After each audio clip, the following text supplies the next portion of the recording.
हम लोग मुगल साम्राज्य पढ़ रहे हैं और मुगल साम्राज्य में हम लोग शाहजहाँ के बारे में पढ़ लिए। आज हम लोग औरंगजेब के बारे में पढ़ेंगे। कल हमने आपको बताया था कि शाहजहाँ को औरंगजेब ने 1658 में कैद कर लिया था और 8 साल तक शाहजहाँ जो है शाह बुर्ज में, आगरा के किले में कैद था और वहीं से अपनी पत्नी मुमताज़ महल या को अर्जुमंद बानो बेगम को देखा करता था। और 1666 में जब शाहजहाँ की मृत्यु हुई तो साधारण राजकीय कर्मचारियों के द्वारा उसको अर्जुमंद बानो बेगम या मुमताज़ महल के बगल में ताजमहल में उसको भी दफना दिया गया। आज हम औरंगजेब के बारे में पढ़ने जा रहे हैं। औरंगजेब का समय है 1658 से लेके 1707 तक। औरंगजेब का समय है 1658 से लेके 1707 ईस्वी तक। इसका नाम था मोयुद्दीन औरंगजेब का मोयुद्दीन मोहम्मद औरंगजेब। मोहिउद्दीन मोहम्मद औरंगजेब जो है औरंगजेब का नाम था। या मुमताज महल या अर्जुमंद बानो बेगम का,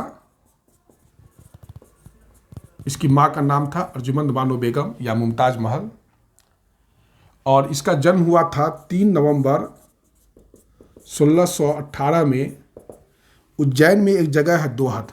उज्जैन में एक जगह है दोहद, वहीं पर जो है इसका जन्म हुआ था। लेकिन इसका पालन पोषण जो है नूरजहाँ की थी। माँ तो इसकी मुमताज महल थी, लेकिन इसका पालन पोषण एक तरह से दादी हो जाएगी नूरजहाँ इसकी, औरंगजेब की। तो औरंगजेब ने, नूरजहाँ ने ही इसका पालन पोषण किया था। 18 मई 1637 को इसका विवाह जो है फारस की राजकुमारी दिलरास बानो बेगम से कर दिया गया। 18 मई 1637 को औरंगजेब का विवाह फारस की राजकुमारी दिलरास बानो बेगम से कर दिया गया। दिलरास बानो बेगम को राबिया बीबी कहा जाता है। दिलरास बानो बेगम को राबिया बीबी भी कहा जाता है। औरंगजेब जो है औरंगजेब सत्ता प्राप्ति करने के लिए उसको 5 युद्ध लड़ना पड़ा था। उत्तराधिकार का 5 युद्ध लड़ना पड़ा था और सबसे पहले उसको बहादुरपुर का युद्ध लड़ना पड़ा था। सबसे पहला युद्ध जो है औरंगजेब को अपने भाइयों के खिलाफ जो है सत्ता हाथ में करने के लिए युद्ध लड़ना पड़ा, बहादुरपुर का युद्ध। शाहजहाँ जो था वो चाहता था कि दारा को जो है शासक बनाना। दारा को शाहजहाँ चाहता था कि दारा को शासक बनाए और औरंगजेब जो था वो काफ़ी एक तरह से कह सकते हैं कि अनुभवी प्रशासक था। तो जब शाहजहाँ के शाहजहाँ ने उसको दारा को अपना वली अहद भी घोषित कर दिया था, उत्तराधिकारी, और उसका मनसब 40,000 से बढ़ा के 60,000 कर दिया था दारा को। इस बात की सूचना जब अन्य पुत्रों को मिला तो अन्य पुत्र जो हैं, जो शाह शुजा हुए, उनके पुत्र हुए, शाहजहाँ के काम बख्श हुआ, ये सब जो पुत्र थे ये सब जो है विद्रोह कर दिए। तो सबसे पहले बहादुरपुर का युद्ध हुआ और बहादुरपुर का जो युद्ध हुआ वो जनवरी 1658 में हुआ। जनवरी 1658 में बहादुरपुर का युद्ध हुआ। बहादुरपुर के युद्ध के बाद जो नेक्स्ट युद्ध होता है वो धर्मत का होता है। धर्मत का अप्रैल 1658 में धर्मत का युद्ध होता है और सामूगढ़ का युद्ध, ये जो है सामूगढ़ का युद्ध मई 1658 में होता है। सबसे पहले बहादुरपुर का युद्ध हुआ, फिर जनवरी 1658 में, फिर धर्मत का युद्ध हुआ अप्रैल 1658 में, फिर सामूगढ़ का युद्ध हुआ आपका मई 1658 में। जब यह सब लड़ाई हो गया तो औरंगजेब ने अपना पहला राज्याभिषेक किया आपको जाके 21 जुलाई 1658 को। 21 जुलाई 1658 को आगरा के किले पर सामूगढ़, मतलब बहादुरपुर, धर्मत और सामूगढ़ के बाद जो है औरंगजेब ने आगरा पर अधिकार कर लिया और अपना पहला राज्याभिषेक 21 जुलाई 1658 को ईस्वी को इसने कर लिया। फिर हुआ खजवा का युद्ध और खजवा का युद्ध हुआ है जनवरी 1659 1659 में, और इसमें इसने शाह शुजा को अंतिम रूप से पराजित कर दिया। खजवा के युद्ध में शाह शुजा को अंतिम रूप से पराजित कर दिया। और देवराई का युद्ध, देवराई का युद्ध जो है वह हुआ अप्रैल 1659 में, और दारा को जो है शाहजहां ने औरंगजेब ने दिल्ली के जो लाल किला के ठीक सामने चांदनी चौक है उसी पे जो है मतलब फांसी का सजा दे दिया था। और इस प्रकार से औरंगजेब जो है अपना दूसरा राज्याभिषेक जो है दिल्ली में किया। वह अपना जो है अबुल उसको मतलब कहा जाता है अबुल मुजफ्फर आलमगीर, अबुल मुजफ्फर आलमगीर के नाम से इसने अपना दूसरा जो है राज्याभिषेक किया। दिल्ली में किया 5 जून 1659 को। पहला राज्याभिषेक आगरा में हुआ और दूसरा राज्याभिषेक जो है दिल्ली में हुआ। पहला राज्याभिषेक बहादुरपुर, धर्मत और सामूगढ़ के युद्ध के बाद जब आगरा को जीत लिया तो 21 जुलाई 1658 को पहला बार राज्याभिषेक करवाया। फिर खजवा और देवराई का युद्ध लड़ने के बाद 5 जून 1659 को जो है औरंगजेब ने अबुल मुजफ्फर आलमगीर के नाम से दूसरा बार अपना राज्याभिषेक करवाया।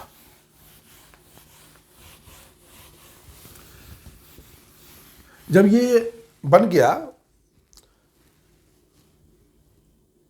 मतलब दिल्ली और आगरा की गद्दी पर पूर्णतः अधिकार कर लिया, तो उस समय एक विदेशी यात्री मनुची है और उनका किताब का नाम है, अपना जो किताब लिखे है स्टोरियो दो मोगार। मनुची ने एक किताब लिखा स्टोरियो दो मोगार, और उस किताब में उन्होंने कहा कि जब औरंगजेब जो है दिल्ली और आगरा की गद्दी पर पूर्णतः अधिकार कर लिया तो फारस का जो राजा था उसने शाह बुदाग बेग के नेतृत्व में फारस के राजा ने एक दूत मंडल जो है मुगल दरबार में भेजा था। और इसका जो है अतिरंजित वर्णन मनुची अपने किताब स्टोरियो दो मोगार में करता है। जब शासक बन जाता है तो सबसे पहले आसाम में जो अराकान प्रदेश है ये थोड़ा सा काफ़ी डिस्टर्ब था और उस पर प्रत्यक्ष मुगल नियंत्रण नहीं था।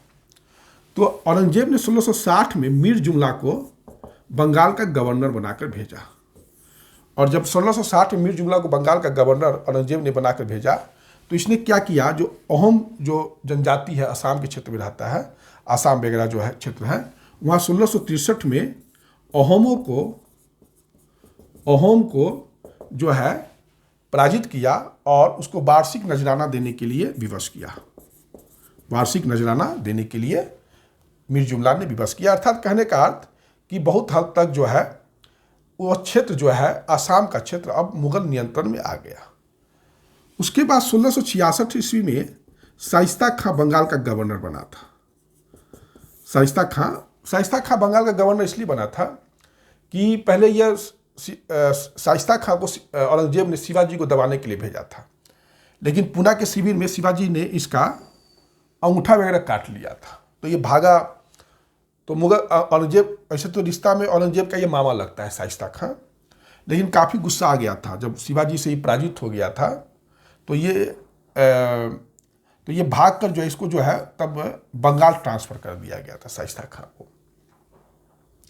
तो शाइस्ता खां 1666 में पुर्तगालियों को पराजित कर दिया, बंगाल में पुर्तगालियों को पराजित कर दिया और दंड दिया उसको, और बंगाल की खाड़ी में सोमद्वीप नामक जो द्वीप था उस पर अधिकार कर लिया। और अराकान का राज्य है, अराकान का अर्थ बर्मा के राज्य से चटगांव जीत लिया। अर्थात अब मुगल साम्राज्य की सीमा चटगांव तक पहुंच गई, बांग्लादेश तक अब मुगल साम्राज्य की सीमा पर पहुंच गई थी। औरंगजेब ने उतना लंबा साम्राज्य क्रिएट बना दिया था। उसके बाद आइए दक्षिण भारत में औरंगजेब जो है, चूंकि बहुत दिन तक औरंगजेब दक्षिण भारत में प्रशासक रह चुका था, तो दक्षिण की स्थिति को वो अच्छी तरीके से समझता था। अहमदनगर अभियान भी जो शाहजहां किया था तो औरंगजेब के ही बलबूते किया था। तो अगर हम औरंगजेब की दक्षिणी नीति को देखें तो 2 चरण में देखना पड़ेगा। पहला चरण है बीजापुर और गोलकुंडा के साथ। बीजापुर में आदिल शाही वंश का शासन था, वहीं गोलकुंडा में कुतुब शाही वंश का शासन था। बीजापुर में भी जो राजा थे वो सिकंदर आदिल शाह राजा थे, सिकंदर आदिल शाह राजा थे। तो 1686 में औरंगजेब ने बीजापुर को जीत लिया, सिकंदर आदिल शाह को पराजित कर दिया। और 1687 में जो है शाह आलम द्वितीय शाह आलम प्रथम या मुअज्जम, जिसको जो कह लीजिए, या बहादुर शाह प्रथम कह लीजिए, ने 1687 में गोलकुंडा को जीत लिया। मतलब औरंगजेब के कहने पर, चूंकि औरंगजेब का बेटा था शाह आलम प्रथम।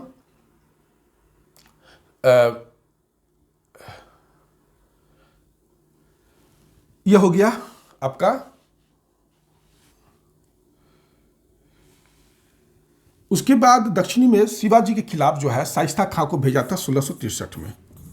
अभी कुछ देर पहले बताया था शिवाजी के खिलाफ जो है शाइस्ता खां को भेजा था, और 1665 में जयसिंह को भेजा था। और जयसिंह ने शिवाजी को पराजित किया और पुरंदर की संधि हुआ था, पुरंदर की संधि की गई थी। और फिर शिवाजी की मृत्यु हो जाती है 1680 ईस्वी में। शिवाजी 1680 में मर जाते हैं। तो फिर शिवाजी का बेटा जो है 1689 1689 में जो है, मतलब 1680 से 1689 तक यह मतलब मराठा का राजा था। और इसको औरंगजेब जो है मरवा देता है, चूँकि यह थोड़ा सा मतलब असावधानीपूर्वक मर गया ये। और इसी के साथ उज्जैन का एक ब्राह्मण था कवि कलश और संभाजी, दोनों को औरंगजेब मरवा देता है। औरंगजेब जो है शिवाजी के 4 वंशजों के साथ लड़ा। शिवाजी के साथ लड़ा औरंगजेब दक्षिण भारत में, फिर शिवाजी के पुत्र संभाजी के साथ लड़ा। फिर 1689 में जब संभाजी की मृत्यु हो जाती है, मृत्यु क्या मार दिया जाता है, तो फिर राजा राम को के साथ 1700 AD तक लड़ा। फिर राजा राम की विधवा ताराबाई जो है वो 1707 तक औरंगजेब की मृत्यु तक जो है वह लड़ती रही। तो कहने का अर्थ कि औरंगजेब ने शिवाजी के 4 पीढ़ियों के साथ संघर्ष किया। शिवाजी के साथ किया, शिवाजी के पुत्र के साथ किया, फिर राजा राम के साथ किया, फिर राजा राम की विधवा ताराबाई। और चूंकि राजा राम का जो बेटा था शिवाजी द्वितीय, वो छोटा सा बच्चा था, अल्पवयस्क था, तो जो उसकी माँ थी ताराबाई, वो उसकी समीक्षिका बन के शासन की थी। ये हम जब मराठा पढ़ाएंगे तो उस समय ज़्यादा क्लियर होगा। अभी इतना ही समझिए कि शिवाजी मराठा मतलब बीजापुर की पुरंदर की संधि जयसिंह ने किया था। ठीक है, आज की क्लास इतना ही रहने दीजिए। फिर नेक्स्ट क्लास में हम आपको औरंगजेब के बारे में कुछ और तथ्य से अवगत कराएंगे। धन्यवाद।